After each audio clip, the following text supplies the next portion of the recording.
بسم اللہ الرحمن الرحیم۔ السلام علیکم۔ ہم آج بھی پروفیسر سید محمد سلیم رحمۃ اللہ علیہ کی کتاب اسلام کا نظام تعلیم، عہد رسالت، خلافت راشدہ اور بنی امیہ کا مطالعہ جاری رکھیں گے، اور الحمدللہ آج اس سلسلے کی یہ آخری نشست ہے۔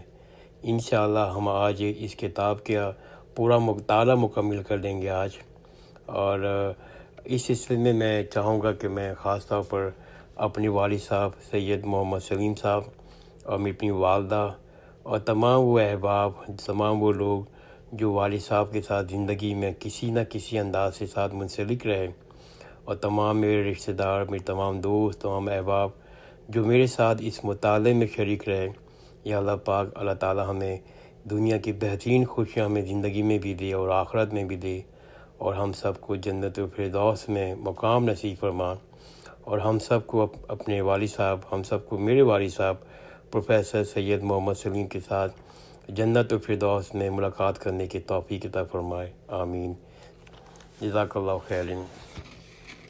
تو ہم اس کتاب کا اپنا مطالعہ جاری رکھیں گے، اور ہمارا جو ٹاپک ہے وہ ہے عہد بنی امیہ کا۔ یہ اس کا آخری باب ہے، اور باب کا نام ہے مؤدب۔ اس دور میں نئی طریقہ تعلیم کا رواج ہوا۔ عام طور پہ عمرہ اپنے بچوں کو تعلیم گھر پہ دلایا کرتے تھے۔ وہ تعلیم سے زیادہ تربیت اور اخلاق اور آداب سکھانے پر توجہ دیتے تھے۔ ایسے لوگوں کو مؤدب کہتے تھے۔ عقبہ بن ابی سفیان نے اپنے بیٹوں کے مؤدب کو اس طرح نصیحت کی: میرے بیٹوں کا اصلاح کا مدار آپ کی اپنی ذاتی اصلاح پر ہے، اس لیے ان بچوں کی نگاہیں آپ پر مرکوز رہیں گی۔ آپ جسے اچھا سمجھیں گے اسے یہ بھی اچھا سمجھیں گے، آپ جسے برا سمجھیں گے اسے یہ بھی برا سمجھیں گے۔ آپ انہیں حکمہ کی سیرت، ادب کی اخلاق سکھائیں، اور آپ ان کو مجھ سے ڈرانا سکھائیں۔ میری غیر موجودگی میں انہیں سزا دیا کریں۔ آپ ان کے حق میں ایسے طبیب کے مانند بن جائیں جو بیماری بڑھنے سے قبل دوا تجویز کر دیتا ہے۔ آپ میری جانب سے کسی بات کا خوف نہ کریں، میں نے آپ کی اہلیت پہ بھروسہ کیا ہے۔ خلیفہ عبد المالک بن مروان نے اپنے بیٹوں کے معلم کو نصیحت کرتے ہوئے فرمایا: ان بچوں کو سچائی کی اس طرح تعلیم دیں جس طرح تم ان کو قرآن کی تعلیم دیتے ہو، اور ان کو اچھی اخلاق پہ آمادہ کرو۔ ان کو بہادری اور شجاعت کے اشعار سناؤ تاکہ یہ بہادر بنیں۔ ان کو شریف لوگوں کے ساتھ بٹھایا کرو، بازاری لوگوں سے انہیں دور رکھو، اس لیے کہ ان کے اندر بری عادتیں ہوتی ہیں۔ دوسرے کے سامنے تو ان کا ادب کریں، تنہائی میں ان کی خوب تنبیہ کریں۔ خلیفہ ہشام بن عبد المالک نے اپنے بیٹوں کے مؤدب سلمان کلبی کو تعلیم کے بارے میں جو نصیحت دی وہ یہ ہے: تم ان کو حلال و حرام، خطبات مغازی کے کچھ حصے میں صاحب نظر بنا دو۔ عام طور پر خلفاء سہل متقی اور فاضل شخص کو مؤدب بنانے پر راضی ہوتے تھے۔ حجاج بن یوسف نے طائف میں مؤدب کی حیثیت سے زندگی کا آغاز کیا تھا، بعد میں وہ کوفہ کے مشہور والی بنے۔ امام شعبی خلیفہ عبد المالک کے بچوں کے مؤدب تھے۔ امام معبد الجہنی بھی خلیفہ عبد المالک کے بچوں کے مؤدب تھے۔ عبداللہ بن حبیب الحسین کے مؤدب تھے۔ سہل بن کسیان حضرت عمر بن عبدالعزیز کے بچوں کے مؤدب تھے۔ جعد بن درہم خلیفہ محمد مروان کے بچوں کے مؤدب تھے۔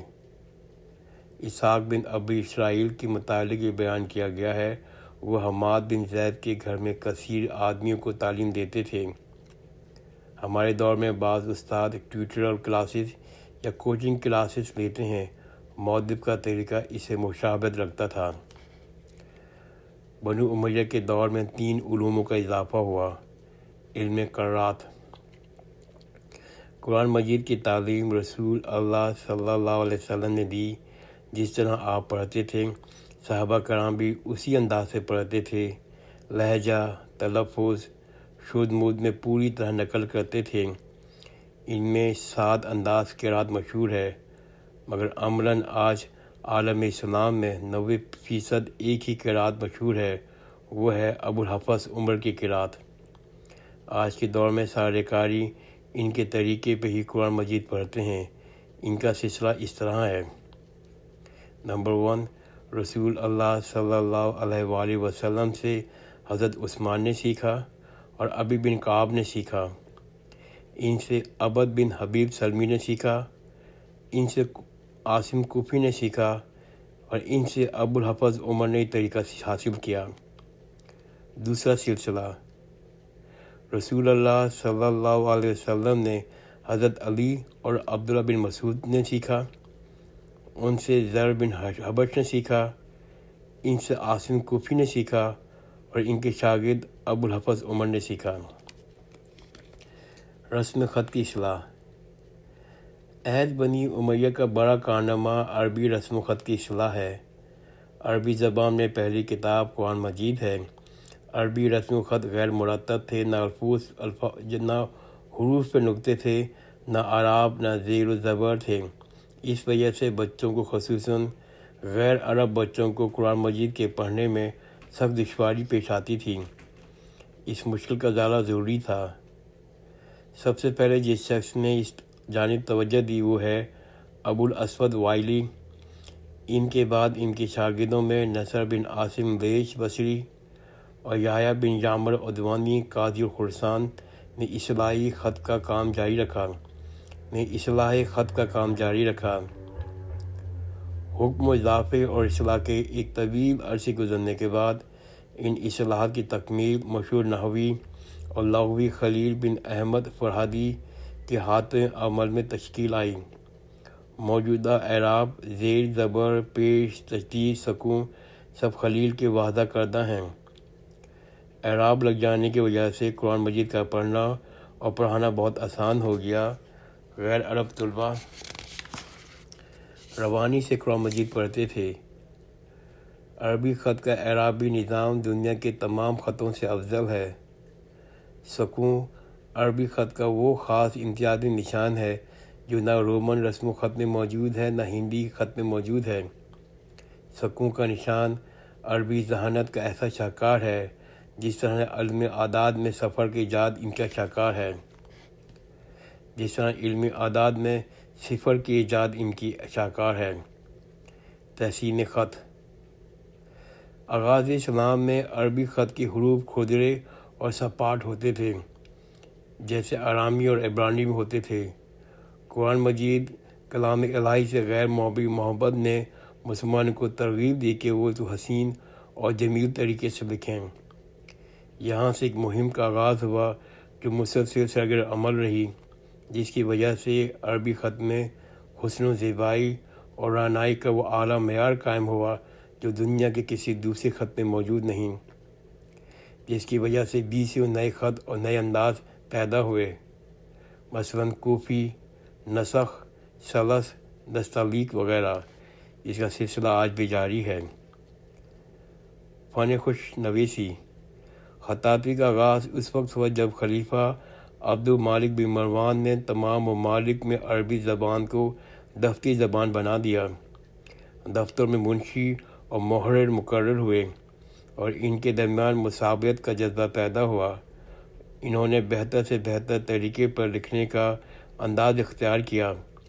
سب سے اول جس شخص نے تحسین خط کی طرف توجہ دی وہ قطبہ بن شعیب طائی تھا، جو عبد الملک کا کاتب اور چیف سیکریٹری تھا۔ المحرر اس کا لقب تھا۔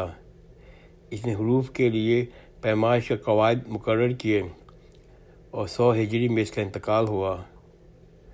ولید بن عبد الملک کے کاتب خالد بن ابو الحجاج نے قطبہ کا کام جاری رکھا۔ مسجد نبوی مدینہ منورہ میں اس نے محراب پر نہایت جلدی خط سے سورہ شمس لکھی تھی، وہ دور سے پڑھی جا سکتی تھی۔ اس نے خوبصورت قرآن مجید لکھا تھا۔ وہ خلیفہ عمر بن عبدالعزیز کی خدمت میں پیش کیا گیا، مگر وہ اس کا ہدیات ادا نہ کر سکے۔ اس کے بعد ہشام بن عبد المالک کے کاتب شیب بن حمزہ نے اس کام کو آگے بڑھایا اور پھر اس راہ میں ترقی دیتے رہے۔ بنی امیہ کی خلافت کے خاتمے کے وقت جب بغداد میں خلافت قائم ہوئی تو تحسین خط کی کوشش کوفے میں مرتکز ہو گئی۔ یہاں ایک حسین خط کی تشکیل ہوئی جسے کوفی کہا جاتا ہے۔ مدتوں عالم اسلام میں خط کوفی کا غلبہ رہا۔ جامعات ان گوناگو مساحی جمیلہ کے ثمرات یہ نکلے کہ بنو امیہ کے آخری دور میں بعض مدرسوں کی حیثیت، کمیت اور کیفیت کے اعتبار سے آج کے جامعات کے برابر تھی۔ دور دور ملکوں سے طلباء وہاں آتے تھے۔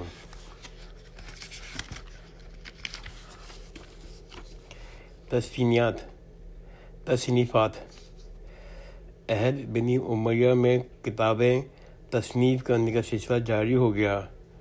بعض کے نام معلوم نہیں، ان میں اکثر ناپید ہیں۔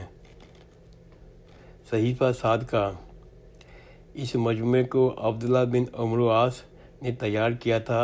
یہ صحابی رسول اللہ صلی اللہ علیہ وآلہ وسلم ہے۔ انہوں نے اپنے احادیث کو اس مجموعہ مرتب کیا تھا۔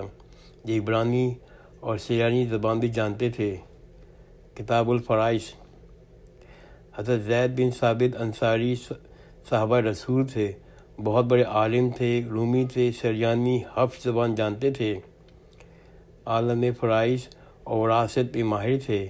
انہوں نے یہ رسالہ عام الوراثت پہ لکھا تھا۔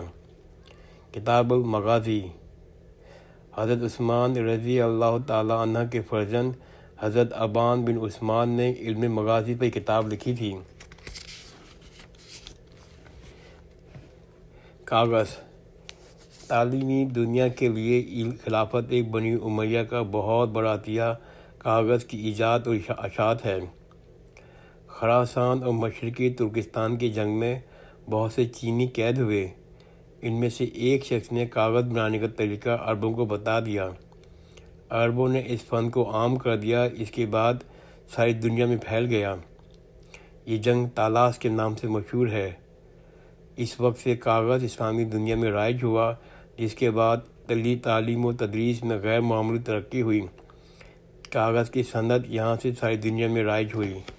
الحمدللہ ہم نے آج اس کتاب کا مکمل مطالعہ کر لیا۔ الحمدللہ اللہ کا بہت بڑا احسان ہے، اور انشاءاللہ میں نیکسٹ نشست میں اس کے ایک اور والد صاحب کی کتاب مسلمان خواتین کی دینی اور علمی خدمات کا مطالعہ جاری کروں گا انشاءاللہ۔ جزاک اللہ خیر، خدا حافظ۔